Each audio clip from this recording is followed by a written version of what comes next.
Welcome to Burlap Teachers. Enjoy the video.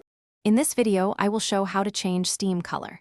Start by locating the particle system or shader that controls steam in your project and backup files before editing. Open the color parameter or texture map and preview changes in a development build. Make subtle shifts in hue, saturation, and brightness so the effect blends naturally with lighting. Save iterations separately so you can compare and revert easily later. Begin by selecting the steam particle emitter and examining its color over lifetime module, which lets you keyframe hue and opacity.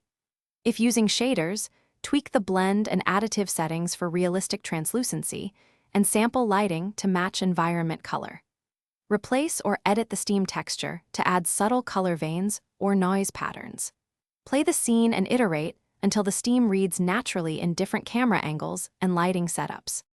If you're finding this guide helpful, please subscribe and like so I can keep making useful content. Quick recommendation. The Echo Dot smart speaker brings crisp audio and hands-free control to your workspace, perfect for playing reference tracks while you tweak steam colors or calling up tutorials with your voice.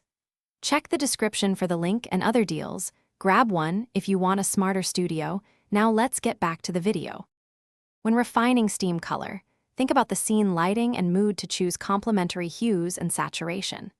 Avoid oversaturated colors that break immersion unless stylized design calls for it. Preview the effect under different exposures and backgrounds to ensure legibility and realism. Use multiple saved versions to compare subtle differences and solicit quick feedback from peers to catch issues you might miss after staring at the same frame for too long. Thanks for watching. Consider subscribing if this video helped you.